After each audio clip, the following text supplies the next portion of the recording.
Hi guys, this video is basically me trying to explain how I envisage my Infinity Army to work. So it's not your average Infinity Army. Generally what you see in Infinity at 300 points, even at 200 points, is between 8 and 10 models. Because what happens is when you get more than 10 models on the table, you basically get 2 pools of orders.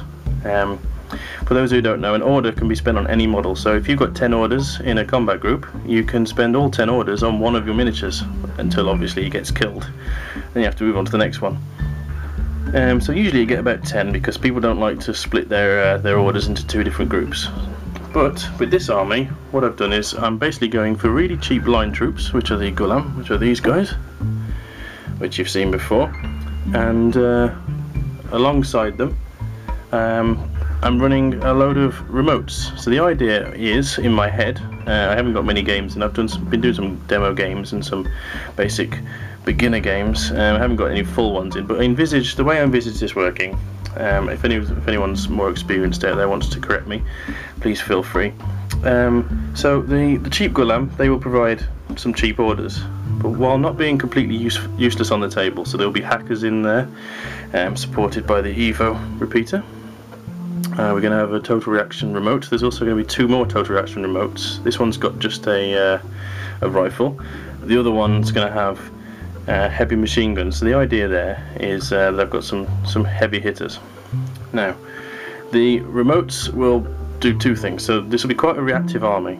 So what happens is you run the Ghulam, and if you've got 5 of them, between 3 and 5, you can run them as a linked team. And what that does, it gives you several things. It means that basically they all move using one order, but only one of them can do something. So you basically say that I don't know, this guy here is going to be the link team leader, and he's got a massive gun. So what you do is you move all 5, so him and the 4 guys he's with, up the table with one order, and shoot with him as well, and he gets an extra burst. So this is actually burst 4, so that becomes burst 5.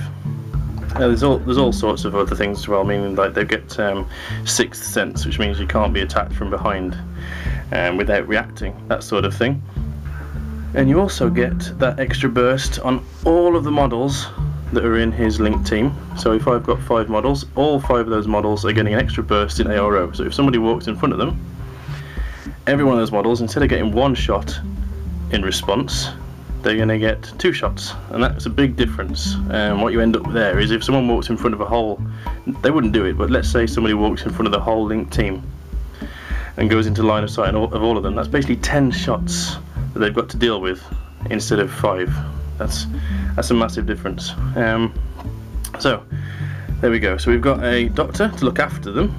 There will be I'm running these girls as hackers.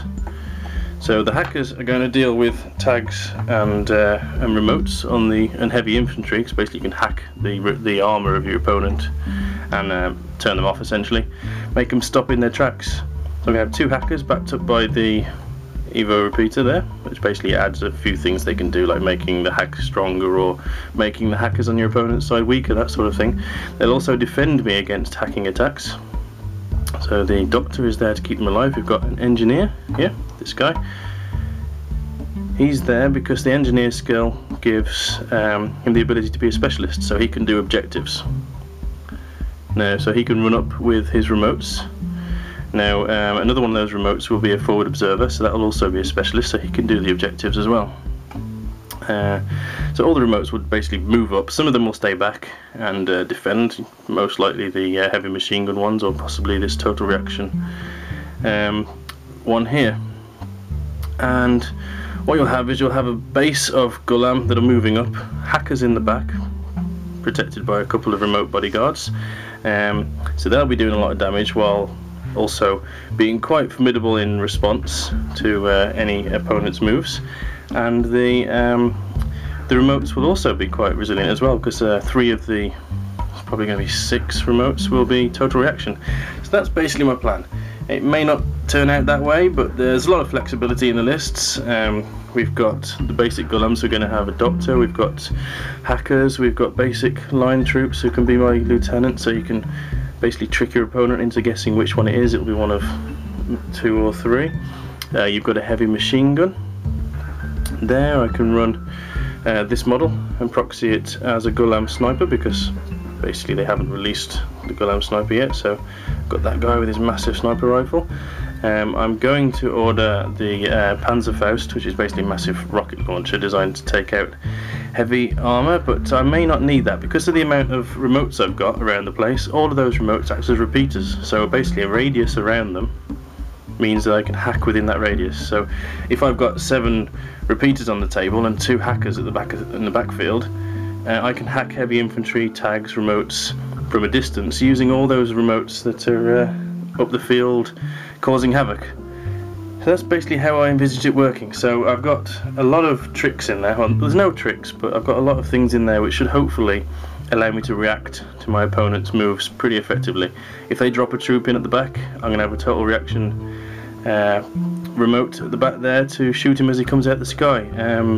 I'll also have spread out some mines on the floor, so that if he lands anywhere near those mines, say he fails a physical check and scatters, it's basically like deep striking in 40k. If he scatters onto a mine, then that might take care of him, all that sort of stuff.